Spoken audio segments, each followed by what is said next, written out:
Hi,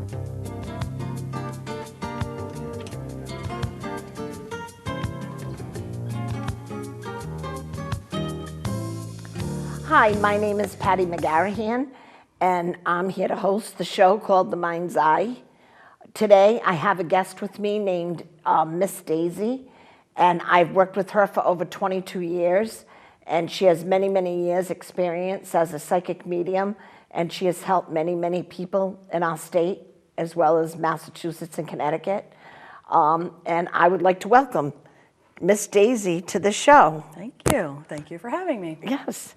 So now, Miss.Daisy, how old were you when you started doing readings?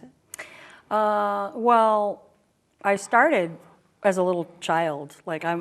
When you're a true medium, you just have a really thin veil. So I thought that was normal. I thought everybody I'd be 3 years old sitting there talking to my spirits. I thought everybody was able to do that. So right off the bat, I just started studying and reading about spiritual things and astrology and mediumship and tarot. Tarot's one of my favorite things to do.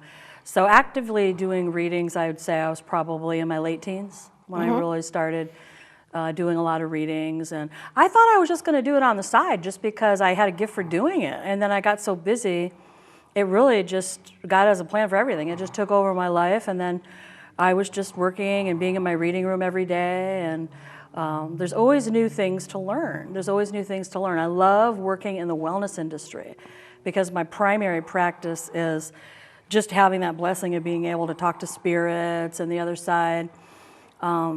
But I'm interested in all aspects of helping people. So there's always something new to learn, like hypnotherapy, Reiki, energy studies. And so I've been actively working in my practice for 25 years. Excellent, excellent. And I've had some great experiences with you. I do have to tell one story about Daisy that she's going to say, oh, what is it? I always said that Daisy and I got together so that way I would be the one, she grounds me and I get her out of the box. So we did a holistic show, where we had booths and everything. And my friend Daisy, they were having a session at the end where they were going to have you do a panel reading. And she likes the one-on-ones the best, but every once in a while Patty gets her to do group stuff. And I got her to do this group reading, and this reading where you had like 300, there had to be like 300 people around, and someone won a raffle ticket, so they got to get a reading. So in the meantime, do you remember this? Yes. So I saw her stand up, and I have been a medium since I was a kid as well. I saw her stand up, and I saw her turn bright red, and I looked, and she was seeing all the energies from all the people in the audience, and she took a deep breath. It was the most beautiful thing, and you didn't even know I saw this until a Reiki class we took together. But I watched her. She took and she moved the spirits that way. She moved the spirits that way. And she kept moving them around until you got the spirits for that person. Right. And it was such a beautiful thing to watch. Oh. You were ready to kill me, but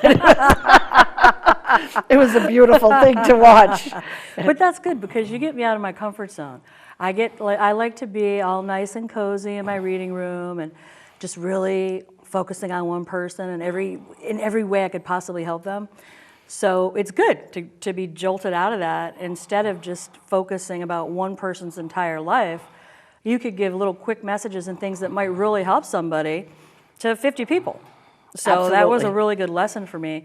Even though I was, at the time, having a heart attack, it was good because although we like to be comfortable on a daily basis at work, it's good to challenge yourself too. That's how you learn new things. Absolutely. Yeah. And I'm still in contact with that person that you read in that.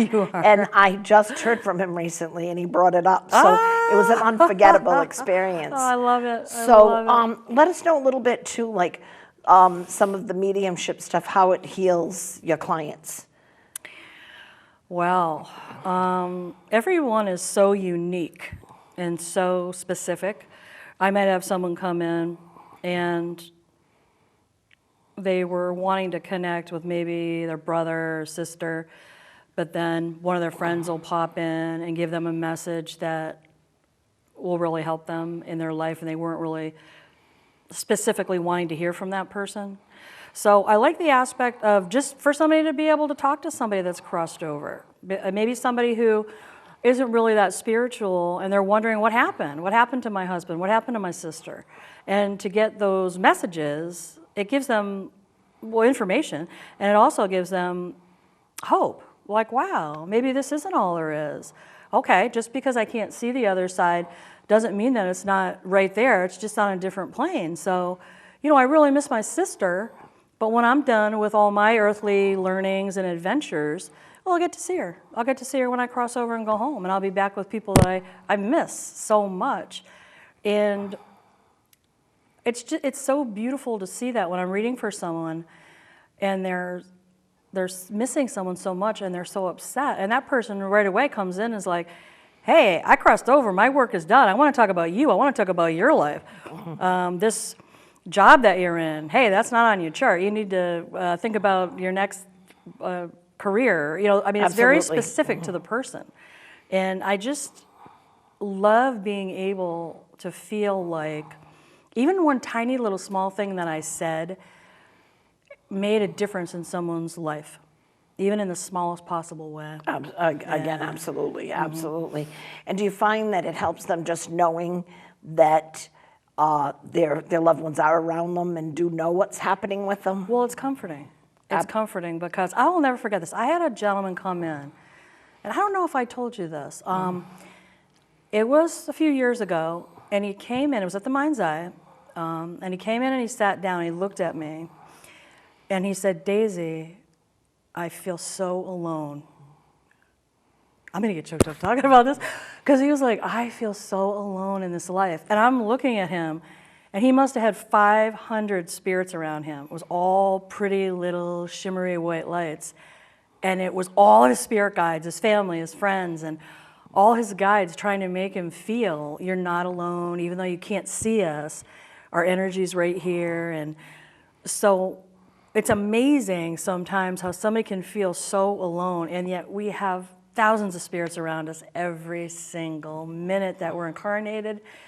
And really when we're incarnated, it's just your spirit taking on this physical energy so you can learn things. So I'll never forget that, because at the end of the session, he took my hand and he gave me a little kiss on the cheek, which people don't normally do. And he said, I will never feel alone in this life again. Oh, that's beautiful. I'll never forget that gentleman. It was so beautiful that, and I understand why he felt alone, because his wife had crossed over, his children were grown, and he was by himself a lot. He didn't have a lot of friends and a lot of activities, which we talked about. He got some messages from his family about some activities that would bring in a few new people. So when he did feel like having somebody to talk to, maybe you want to play some cards, maybe you want to watch a movie. There's just a little way, they were giving him little ideas and ways that he could make some new friends and bring some new people into his life. So that's the beauty too. And like when we cross over, our work is done. We're down here in the physical, having all these experiences, we're learning and absorbing so much information. Okay, then when I release and go back up to light energy and I'm just back to spiritual intellect, I can process what I learned, but my work is done. So I realize how hard it is to be incarnated, to be physical, and to take on a life and try and elevate with knowledge and information and spiritual elevations. So once I cross over, I realize how hard it is, and people that I love, I can see them all the time. I can see their charts, your plan for your life, what you hope to learn, what you want to focus on. So I love the fact that spirits will be coming in, and they're concerned about what you're learning, what you're doing. Hey, don't worry about me. I'm over here back with God and all my loved ones, and I'm fine. I don't want you to waste 1 second of your earthly life worrying about me. I got to worry about you. You're still incarnated. You're still challenging your spirit. You're still trying to absorb information and lessons. I want to help you. And yet a lot of times when someone we love crosses over, we kind of get paralyzed for a while. And then our spirits are like, no, you're still incarnated. You got to cram in as much knowledge and learning as you can. Have more experiences. Learn more, learn more, learn more. I'll see you when you get home. So I like that part of it too, where somebody feels like, oh, that's right. I got to get cracking. I got a lot more to learn down here. I don't want to be sitting around boohooing and woe was me, poor me. I got to put on a smile and learn more. So I like that part of it too, that spirits are really encouraging you to really dig in, and almost like sometimes people feel guilty for being happy. It's like, how can I be happy? I lost my boyfriend or my girlfriend or my child. They want you to be happy. They want you to be happy. Their work is done. Really, our home's on the other side with God or whatever word you want to use for our universal intelligence. They're back where we're all going to go, where we spend the majority of our time. It doesn't feel like that when we're down here. So when we drop in, it's like, quick. Yep. So it's just wonderful when people get a sense of that, like, oh, wow, that's right. Yeah, it might feel like my life's really long, but yeah, I better start moving forward and doing some things. And they want you to be happy. They want you to enjoy your earthly life, because when you cross over, you're not going to have this heightened physical. You're going to be back to light energy, super intellect, the mysteries of the universe all fall into place. Everything makes sense. And that's the majority of time that we spend the majority of our time in that state. So that's why it's so hard to incarnate, because we don't have that knowledge down here. We're feeling everything, feeling. On the other side, we're just thinking and studying. And this is the hard part. Now I got to feel everything at a very heightened level. And it's hard to manage. It's hard to manage that sensitivity. Absolutely. Now, do you also find that a lot of times the energies from the other side, the spirits from their loved ones, also are doing a few things? Sometimes if people are stuck off their chart, that they kind of do things to nudge them? Yes. I do find quite often that they're trying to, like, before you incarnate, you're going to have a plan for your life. Okay, here we are on the other side, right? I'm in my beautiful divine spirit light energy. Oh, I want to learn more. Let me map out a chart. Your chart's going to be your life. Let me drop in some life themes, maybe 3. I don't want to get overwhelmed down there. And then I'm going to weave in all these opportunities to learn. So that's my plan for my life. But now I'm going to be born. I'm going to be incarnated. And we're willful and we're stubborn. And we're like, I don't really want to do that. Yeah, I do. I wanted to learn something new. You know, so our guides are just always kind of like monitoring our progress. And if we're willful and stubborn, they're very gently going to try and get us back on track. Don't you remember you wanted to leave Rhode Island and live in Oklahoma? I just tease it. Whatever it is specifically, our guides they're not going to change anything. They don't get an opinion. On the other side, all they're going to be trying to do is help you remember your own chart, honor it, and proceed forward as intended. It's pretty technical. We feel everything, but they're just technically looking at your plan. Okay, Patty wanted to do this. She wanted to give up her day job. She did want to learn about numbers and conservative things, but then she wanted to move forward and get into holistic and wellness. She's a little behind, so now we have to start right here. Right here is where they do it, your mind's eye. Yep. Remember. Remember, yes.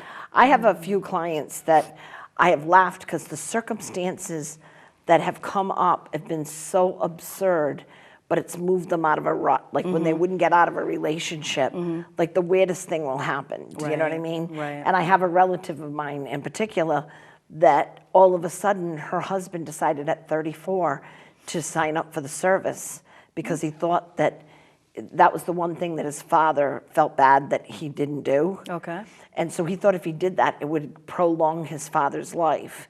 Well, obviously it didn't, and 4 hours after he was sworn in, his father passed. Okay. So the wife was not leaving, kept going back, and she was supposed to move in a different direction. So he went into the service. She realized she could handle life and her kids herself. Oh, and okay. It had her, and then of course, now he's in the service, and his purpose for going in the service is done. So he wants to try to get out of the service. So she's not going to relocate the family back and forth. And it made her get very strong and very independent. So she did move on, as she was supposed to. Yeah. But I've seen like dozens of cases like that. And I said that they're pretty cool the way they... Well, don't you find that, like, as long as somebody is following along on their chart and learning what they wanted to, your guides are, you know, they're just going to let you learn your lessons the way you wrote in. But if you start getting really stuck and you're not moving forward, I notice it's very subtle. They'll be quiet about it. But if somebody gets stuck for too long, that's when I'll see one of those they'll get a interventions. kick. They'll You'll get that kick. intervention. And it doesn't happen a lot because, as long as you're within the realm of learning what you wanted to, it's okay. And you're going to feel better. You're going to feel better. If you're on track and learning what you wanted to, even when you have a challenge, you're going to feel like, okay, I'm okay. But if you're really off track, you're going to feel like something's amiss. Something's wrong. What's wrong? I'm not learning what I wanted to. Because really your chart's in there. You're always going to have an inherent desire to learn about your life themes and conquer them while you're here. So if you're stuck for too long, that's really when your guide's going to get in there and get loud. Like I had a gal a few years ago. It's got to be about 10 years ago.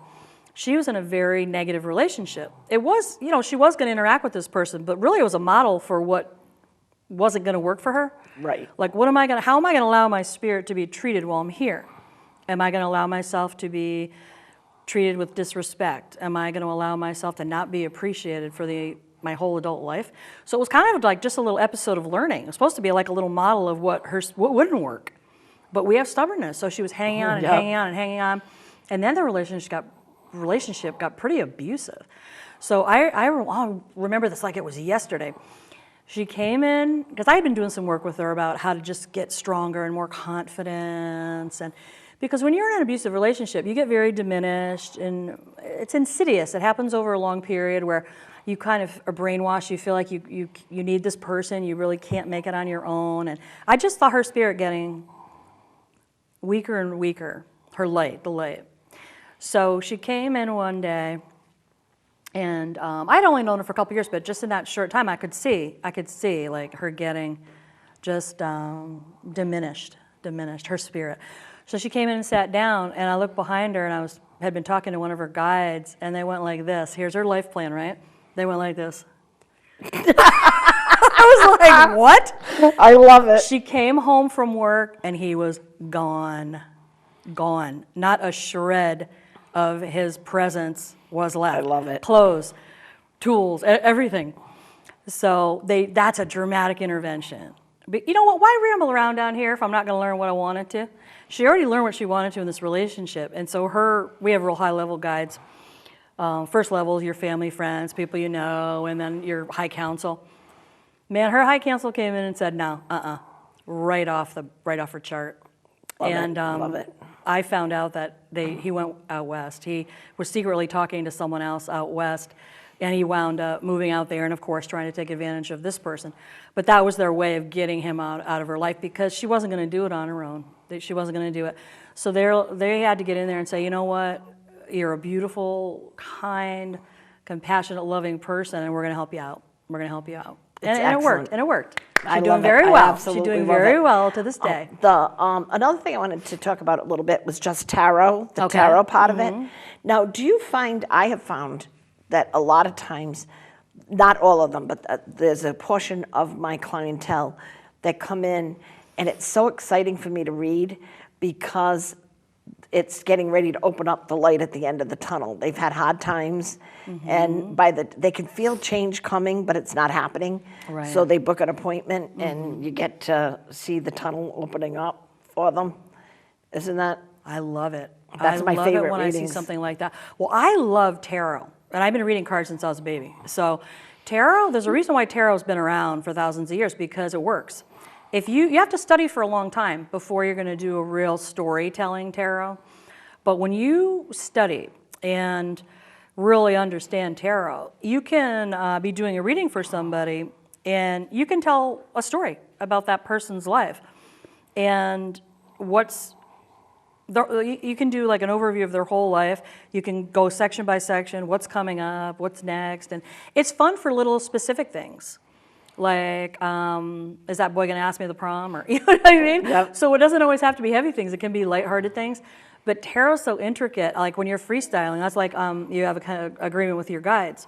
Somebody will be in front of me, and I'll be saying like, oh, can you show me this? Or what about that? And you're just flipping the cards, and every card is the answer. How do they know? How do they know 50 cards in I'm going to have that thought? It's always right there. Answer, answer, answer, answer.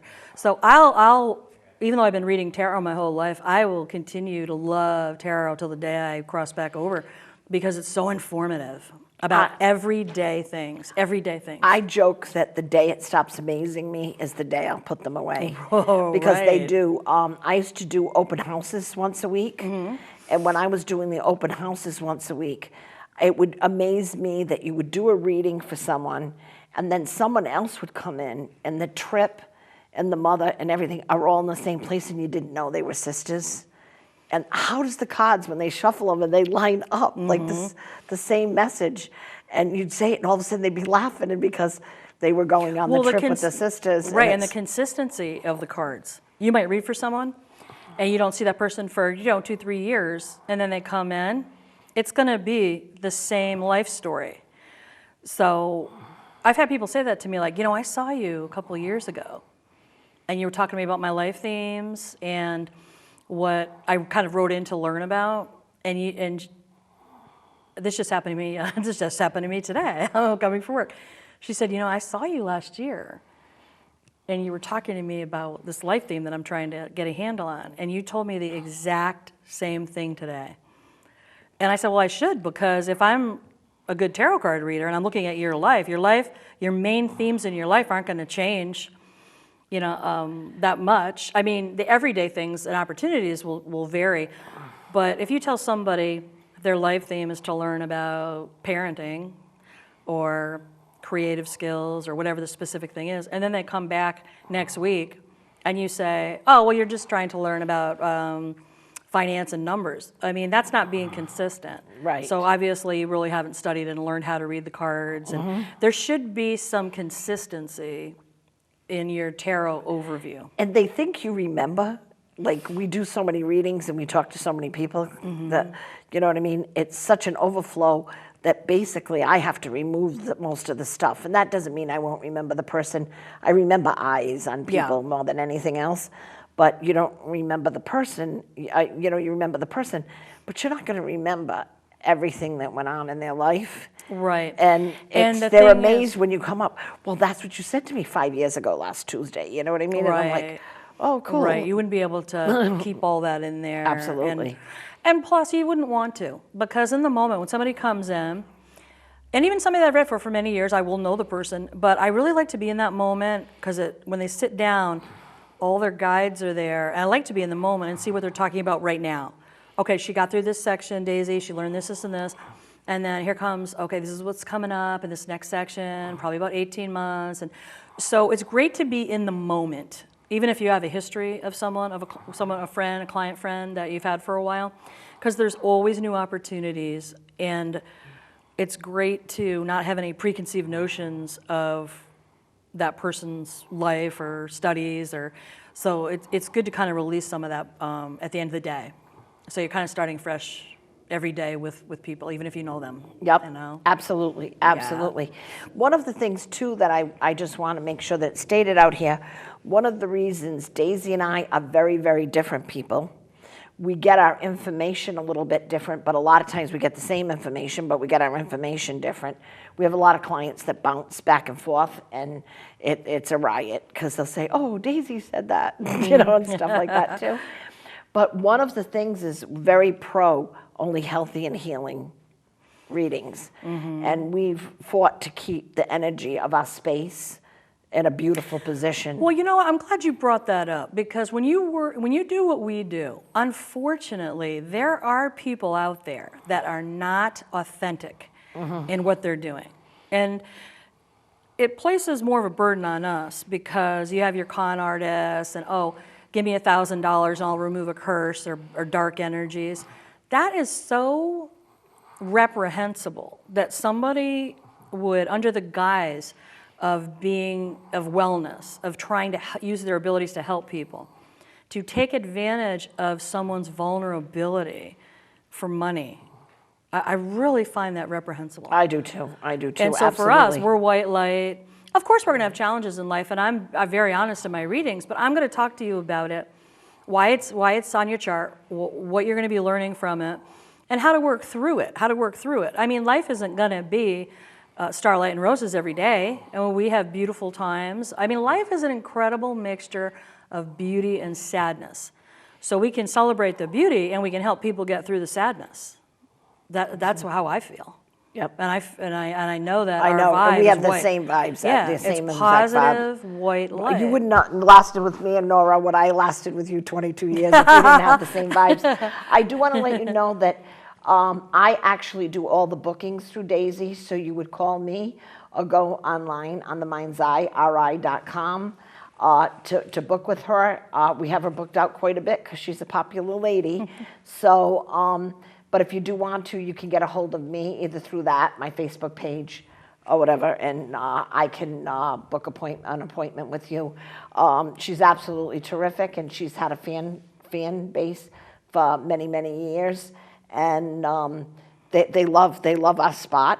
They love where we are, and a lot of her clients that she reads for takes all kinds of classes at my shop, and as I said, we have an influx of buddies that are both our buddies that are in here. So, Daisy, just to kind of wrap things up a little bit, the tarot readings and the stuff. How do you handle if it's if you have a person that comes in and something's really negative with them, and you can tell that person isn't going to handle it appropriately? That's a big subject to say, let's wrap it up with. Okay, what's the question? In other words, if you have something that comes through in the cards that you have to really be careful how you word it, do you find that comes up often? Because I do. Well, I try and be as tactful as possible, but I want to give accurate information. And I had a situation last week where I had a gal come in, and I could see this wasn't going to be her life partner. Yeah. It wasn't mapped in to be her life partner. They were going to be together for a couple of years. They're going to have, everything's in exchange. They're both going to learn some skills from each other. Adult love, relationships, studies, communications, interactions. It's in that realm of a life theme. But it was going to serve a purpose, and then it was going to conclude. They were going to process what they learned, elevate with that knowledge, and continue on their love charts. But I could see that she wasn't ready to hear that yet. Because in the moment, she thought, oh, this is it. Everything that was wrong, in her mind, wrong. Nothing's right or wrong, but there's a difference. Everything that was different about him that wasn't going to work for her, she was going to change it. She was going to rearrange it and make it fit, make it fit, make it fit. So I had to talk about that very tactfully. But I was honest, you know. I was talking about some things that she might over time find challenging, that might not be so complementary or compatible. And then I went forward on her chart. When I say chart, I mean your life. And I was talking to her about somebody that she was going to be meeting that had some of the characteristics and the qualities that she would find more complementary. Excellent. So if I'm talking about something that's challenging, I do the I'll same always thing. like being a psychic, that means seeing the future. So that part of it is I will go into the psychic mode where I'm saying, okay, what's going to happen in the future? And I'll bring a little bit of that into the challenge. So they'll be like, okay, well, in the moment I thought this was going to be my life partner, but oh, it's nice to know that in the future, wow, I'm actually going to meet somebody that I like even better than this guy. That's great. So I will talk about challenges, but I will also go into the future and see what's positive. Excellent, excellent. Yeah. Daisy's got much more tact than Patty does. So Patty has her guide running water with her at all times, and he senses me. And sometimes the words that come out of my mouth are so beautifully said that I have to thank him and hug him forever afterwards, because I have I don't quite have the sense of button that you have. You have a much better sense of button than I do. But no, I thank you so much for coming on this show. I know, again, I took you out of your wheel box, but obviously you snapped into your wheel box at about 2.3 seconds. She just told me to show up, folks. She didn't even tell me what was going on. I didn't even know we were doing a TV show. I just came running in here from the reading room. I just told her what address to show up at, and here she is. So I do thank you so much for coming, and I thank you for being my friend, my sister, my buddy, my everything. And so I had to have you as my first guest for sure. Oh, thank you. You know I love you. I love her. Yeah. So in the meantime, we will continue at the Mindz Eye, and we've got to set a date for out to dinner and just hang out date, because it's been a lot of craziness this last few years. Psychic girl time. Absolutely.